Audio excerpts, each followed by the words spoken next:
오늘 말씀은 제가 1년 전에 여러분께 드렸던 본문입니다. 기억나시나요?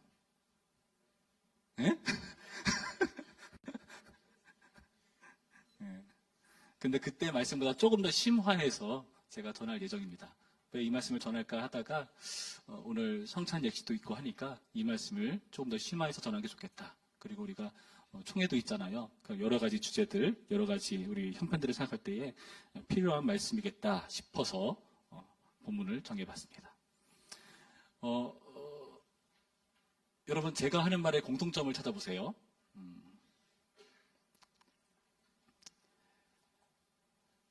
김설리는 잘생겼고 강찬화는 귀엽다.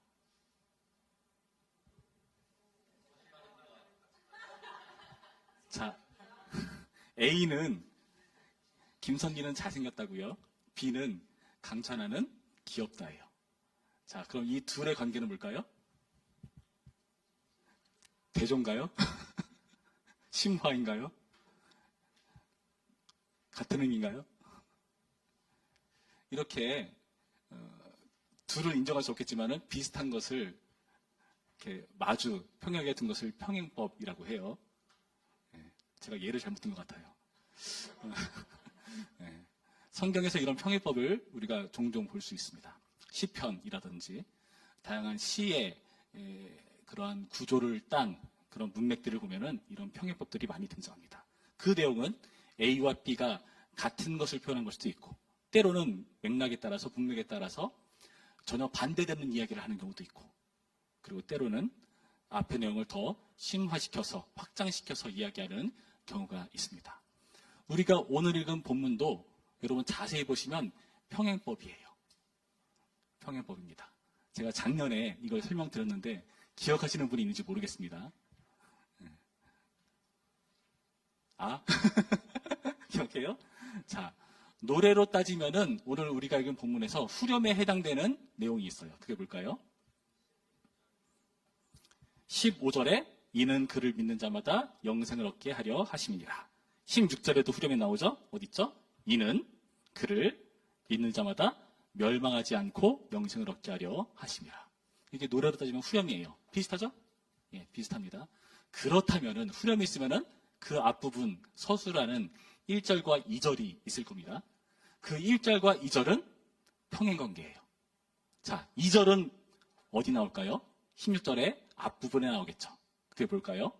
하나님이 세상을 이처럼 사랑하사 독생자를 주셨으니, 예, 이 부분이 2절에 해당해요. 그럼 여러분에게 아주 쉬운 질문을 드립니다.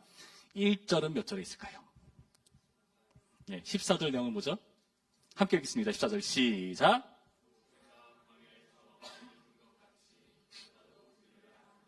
예, 모세가 광야에서 뱀을 든 것 같이 인자도 들려야 하리니, 이게 1절에 해당해요. 그렇다면 1절에 해당하는 이 14절과 2절에 해당하는 16절의 앞부분의 내용은 어떤 관계일까요?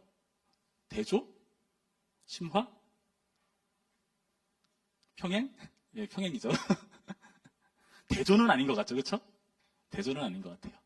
심화 아니면은 비슷한 내용이겠죠. 그렇다면은 여러분, 우리가 이 16절에 나타난 세상을 이처럼 사랑하사의 이처럼의 의미를 우리가 헤아릴 수가 있습니다. 여러분, 이처럼이라고 하면은 우리가 16절을 외우면서 이처럼의 내용은 빠뜨리고 우리가 암기를 하는 말이죠. 이처럼 사랑한다는 게 뭘까? 저는 예전에 그 뒷부분에 독생자를 주셨으니라고 했으니까 이게 이처럼일 거야 라고 생각했는데, 요한은 그런 의도로 이 평행법을 구사한 게 아니죠. 요한의 의도는 여기 나타나는 이처럼은 뭐겠습니까? 14절이 바로 이처럼입니다.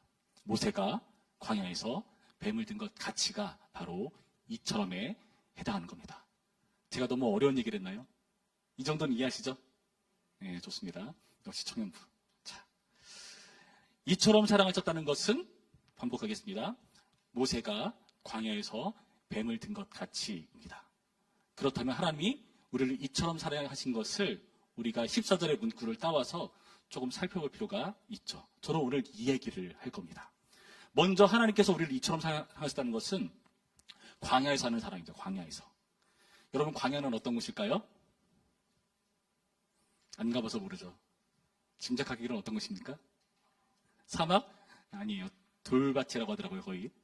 듣기로는. 갔다 온 사람들 듣기로는 그랬어요. 예. 거기는 어떤 곳일까요? 먹을 게 없다. 맞아요. 먹을 게 없어요. 또. 한 살씩. 삭막하다. 물이 없다. 예. 먹을 게 없다. 삭막하다. 또. 덥다. 밤에는 춥겠죠? 그렇죠? 뭐 여러 가지 불편한 점이 있을 겁니다. 확실한 건 집보다는 편할 리가 없죠. 한참 불편하고 어렵고 괴롭습니다. 그리고 우리가 세례 요한 같은 경우는 광야에서 머물렀다 돼 있잖아요. 거기는 들짐승들이 있었다라는 표현이 해요. 그 들짐승이란 여러분 집에서 기르는 반려견 반려무순이 아니란 거예요. 목숨을 위협할 만한 그런 존재들입니다. 그리고 불뱀도 있습니다. 불뱀이 물면은 죽습니다. 또한 모세가 이 이스라엘 백성들을 이끌고 광야를 건너었을 때의 그 분위기를 살펴보시기 바랍니다. 엄청나게 많은 사람들을 데리고 그 광야길을 건너고 있어요. 어떤 말들이 쏟아져 나오겠습니까? 아, 너무 좋다. 집에 가서 답답했는데 고마워. 나오니까 좋네. 역시 여행이 최고네. 몽골 저리 가라네. 그러겠죠? 그러겠습니까? 온갖 불평, 불만, 욕, 다툼, 그런 말들을 정말 부지기수 듣는 자리입니다.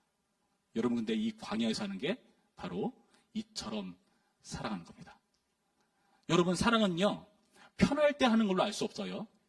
어렵고 힘든 상황에서 할 수 있는 겁니다. 어렵고 힘든 상황에서 확인할 수 있는 거예요. 내가 뭔가 갖춰져 있고 편안하고 누군가를 사랑할 만한 조건이 되어서 사랑한다? 사랑일 수 있겠지만은 확증하기 어려워요. 어려워봐야 그게 사랑인지 아닌지 확실히 증명되는 겁니다. 내가 결혼을 앞두고 있다? 그 사람과 함께 어려운 데를 가보시기 바랍니다. 이 사람의 밑바닥을 볼 수 있을 만한 그런 곳을 가보셔서 이 사람의 인격을 한번 경험해 보시기 바라요. 아무도 결혼 못하려나? 사랑이란 그런 겁니다. 사랑은 성경이 말하길 오래 참고라 돼 있어요. 오래 참고. 뭘 전제합니까? 상대방이 나를 열받게 한 때가 있다는 겁니다. 사랑은 오래 참는 거죠.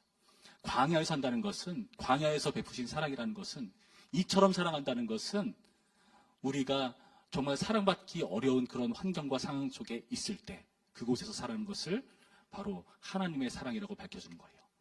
여러분, 하나님께서 하나님 보좌 우편에 계시다가 이 죄악 가득한 세상 가운데 오셨어요. 얼마나 힘드시겠습니까? 상대적인 그 괴리감을 한번 생각해 보시기 바라요. 오자마자 누이신 곳이 구유.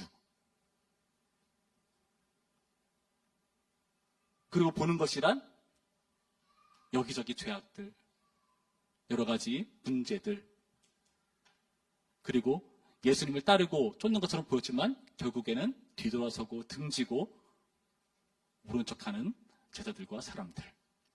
여러분, 그런 곳에 사는 게 바로 사랑입니다. 우리 좀 이따 임원 선출하잖아요.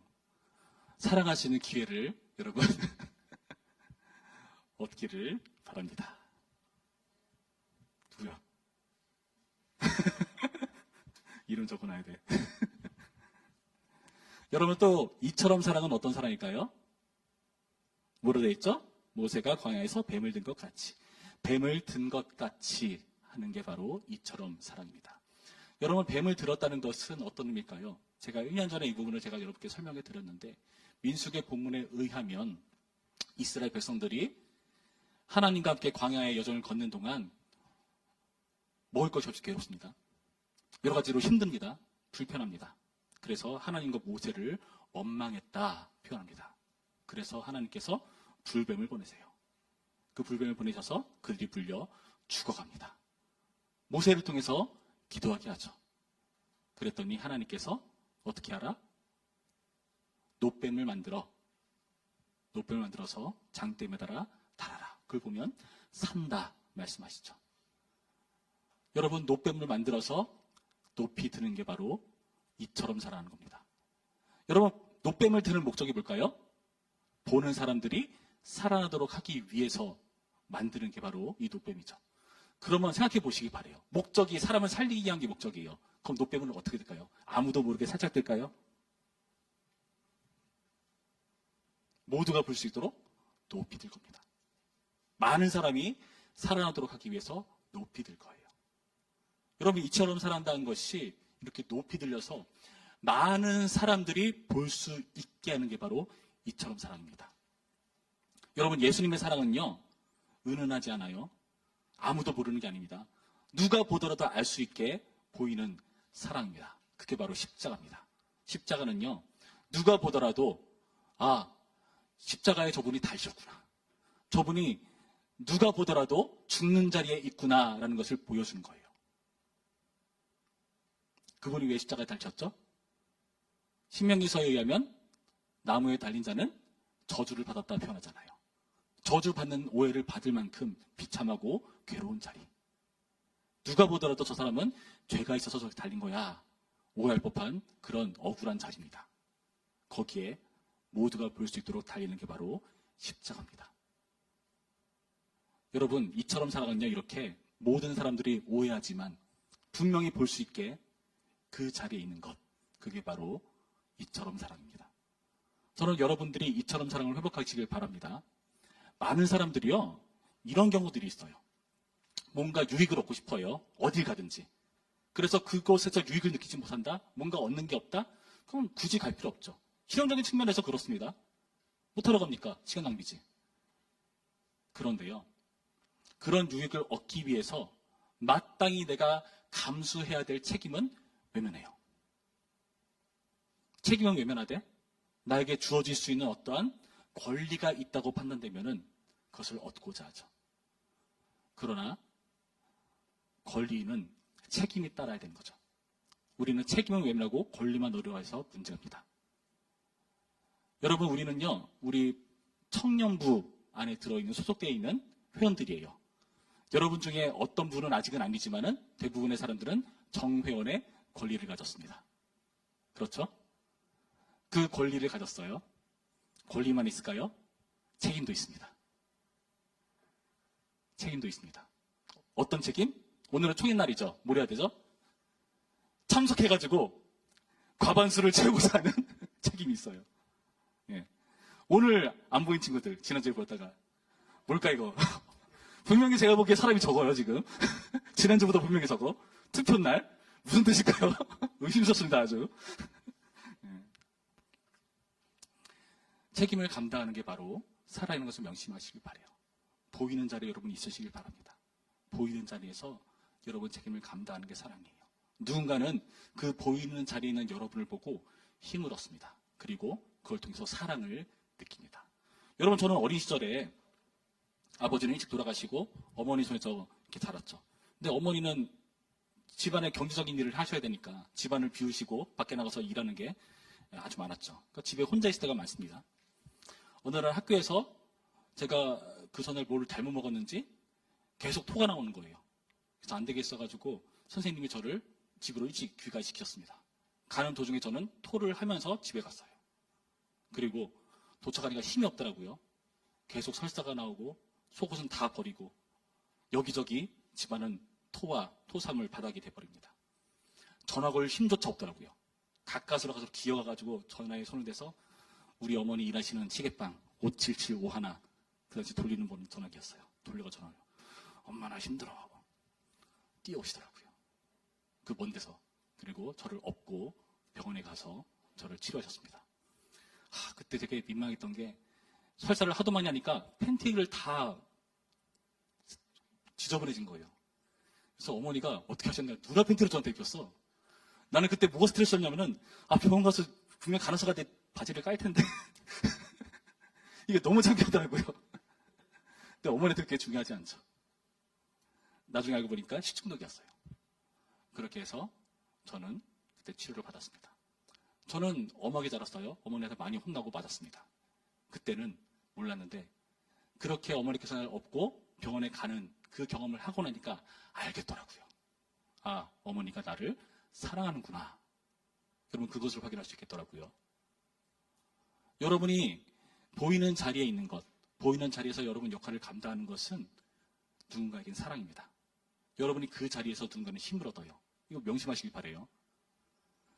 제가 이 자리에 와서 설교를 하는데 여기 앉아있는 분이 지금보다 한 절반은 없다. 제가 힘이 나겠습니까?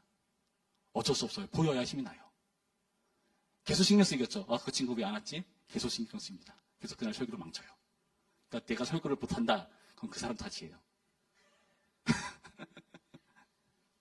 여러분, 은혜로운 예배를 위해서 보이는 자리에 있어 주시기를 바랍니다. 여러분이 임원으로 이 주부 앞에 이름이 나올 수 있어요. 섬기는 이들, 회장, 이름을 거론 안 할게요. 아무튼 이름이 적히겠죠. 굉장히 큰 부담일 거예요. 근데 이게 사랑이에요. 누군가 이 모임을 대표하고 책임진다는 걸 보여주는 자리이기 때문에. 여러분, 책임지는 자리를 외면하지 마세요. 요즘 책임지기 싫어하니까 다들 관계 맺기를 꺼려해요. 어떻게 하죠? 유튜브로 내 관심사에 있는 채널을 구독해서 그 크리에이터와 친구가 됩니다. 좋죠. 내가 원할 때만 볼 수 있고 나한테 뭐 요구 안 하니까. 마음에 안 들면 바꾸면 되니까. 편하죠. 반려견, 반려모. 내가 막 나한테 잘해주고 막 꼬리를 흔들고 하는 데서 쾌감과 기쁨을 느끼지만 굳이 책임질 필요는 없는 관계. 우리는 어찌 보면은 그런 것을 선호하면서 정작 여기저기 SNS는 넘쳐난다 하지만은 정작 우리는 외로운 것이 아닌가. 책임을 지는 관계가 없기 때문에. 한번 진지하게 생각해 보시기 바라요. 저는 우리 청년부가 책임지는 관계에 있었으면 좋겠습니다. 그것도 보이는 걸로요. 보이지 않으면 여러분 그 책임에 대한 그 책임이 어쩔 수 없이 하락할 수밖에 없어요. 어쩔 수 없이 흐려질 수밖에 없어요. 회장 누구누구 바뀌는 순간 여러분은 얄짤없이 책임을 져야 됩니다. 이게 사랑이에요. 할렐루야. 여러분 또 이처럼 사랑은 어떤 사랑인가? 광야에서 뱀을 든 것 같이 그걸 누가 했다고요? 모세가 있다고 되어 있습니다. 모세가 광야에서 이 뱀을 들었기 때문에 이 사랑이 사람들에게 보일 수가 있는 거고 드러날 수가 있는 거죠. 이걸 드는 사람이 필요해요. 모세와 같이 하나님께 사용되는 사람이 필요합니다. 여러분이 예수님을 보여주고 드러내는 역할을 해야 됩니다. 그래야 예수님의 사랑을 사람들이 알아볼 수가 있어요. 안타깝게도 우리는 죄가 있기 때문에 하나님을 알만한 그런 게 있으면서도 로마서 1장의 표현에 의하면요. 그런데도 그분을 알려고 하지 않고 외면하고 모른 척하죠. 죄를 짓습니다. 그런 자들을 향해서 우리가 가서 알려줘야 됩니다. 우리가 경외하고 의식해야 될 분이 계시다. 지금 당신은 이렇게 힘들고 어려워하고 헤매이고 있는데 창세전에 당신을 예정하셔서 이 세상에 태어나게 하시고 지금 이 삶의 자리에 여러분 두셔서 당신을 이끌어가는 분이 계시다. 그것을 알려주는 존재가 필요하다는 거죠. 이것을 다른 말로 하면 전도일 수 있고 인도일 수 있습니다. 때로는 목자 활동일 수도 있고요. 때로는 어느 부서에 어떠한 특별한 역할로 사람을 섬기는 역할을 하는 걸 수도 있어요. 여러분, 이 모든 게 결국 이처럼 사랑하사를 드러내는 방편이라는 것을 명심하시기 바랍니다. 우리가 열심히 외우잖아요. 하나님이 세상을 이처럼 사랑하사 독생자를 주셨으니 너무나 잘 외우는데 이 말씀의 이처럼을 우리는 외면합니다. 여러분 오늘 말씀을 통해서 외면하지 마시길 바랍니다. 오늘 누군가는 분명히 축하할 일이 생길 거예요. 누군가는 책임을 떠맡을 겁니다. 누군가는 그동안은 관심 없어 보이더니 이렇게 나한테 관심이 많았나? 왜 다 나한테 표를 줬지? 싶은 분들이 계실 겁니다. 겸허하게 아멘 하시고 받는 겁니다. 이처럼 사랑하는 그 사랑에 여러분 동참하는 거죠. 우리가 오늘 성찬을 하잖아요. 우리가 성찬할 때 여러분 앞에 보이시죠? 제가 여러분들께 하나의 개념을 좀 설명드릴게요. 하나님의 말씀, 우리가 하나님을 보는 방법이 있어요. 귀로 듣는 말씀이 있고요. 그리고 눈으로 보는 성찬이라는 게 있습니다. 그래서 신학적으로 우리가 설교를 듣는 것, 말씀을 듣는 것을 보이는 말씀이라고 합니다. 그리고 들리는 말씀이라고 해요. 그리고 이런 성찬 예식을 보이는 말씀이라고 합니다. 그래서 우리가 실제로 이 성찬 떡과 잔을 통해서 뭘 느끼느냐? 여러분이 이 카스테라 케이크를 맞을 거 아니에요, 그렇죠? 먹을 거 아니에요, 그렇죠? 손으로 만지고 눈으로 보고 냄새를 맡고 입에서 맛을 느낍니다. 오감을 다 자극합니다. 효과적으로 예수님의 우리를 향하신 피 흘림과 죄사함, 그 십자가의 사랑을 여러분 오감을 통해서 경험하라는 장치예요. 예수님께서 우리 가운데 명하신 성례 두 가지가 있는데 하나는 성례, 세례요, 하나는 성찬이죠. 여러분 이 성찬을 귀하게 여겼으면 좋겠습니다. 그냥 뭐 빵 하나 먹는 거지 뭐, 포도즙 하나 먹는 거지 뭐, 이 정도 차원이 아니라 여러분 이것으로 예수님의 사랑, 이처럼 사랑을 보셔야 됩니다. 귀하게 여기셔야 돼요. 그리고 그뿐만 아닙니다. 우리가 이 성찬에 함께 참여하잖아요. 함께 참여해서 뭘 느끼죠? 예수님의 피로 한 형제요 자매된 공동체 소속감을 느끼는 거예요. 이게 바로 이 성찬을 통해서 이루어지는 놀라운 역사입니다. 이처럼 사랑이 이렇게 성찬을 통해서도 우리에게 주님께서 제시하는 방법이라는 것을 명심하시길 바랍니다. 저는 오늘 빠진 사람들이 있어서 좀 안타까워요. 왜요? 이 성찬이 있는 중요한 날인데 우리 교회에서 어쩔 수 없이 1년에 2번밖에 못하는데 이 귀한 자리에 빠지다니. 그러면 안 돼요. 여러분 예수님의 이처럼 사랑을 듣고 보고 냄새를 맡고 맛보고 촉감으로 만지고 오감으로 이처럼 사랑을 만끽하는 기회 삼기를 바랍니다. 오늘의 말씀을 통해서 이처럼 사랑을 확인하고 이처럼 사랑을 하기로 다짐하는 오늘의 말씀기를 주님의 이름으로 축원합니다. 기도하겠습니다. 참 좋으신 하나님 감사합니다. 주님께서 우리를 이처럼 사랑하셔서 우리로 하여금 예수 그리스도를 알게 하셨습니다.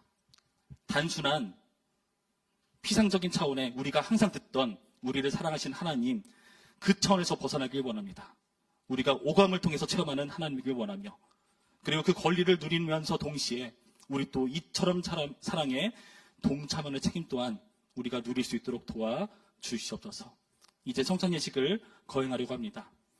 예수 그리스도의 떡과 잔을 통해서 우리가 주님의 피로 한 공동체 한 몸 된 지체라는 사실을 확인하는 아름답고 귀한 시간 되게 하여 주시옵시고 이처럼 사랑을 함께 나누는 귀한 공동체 될 수 있도록 도와주시옵소서. 감사드리며 예수님의 이름으로 기도했습니다. 우리 다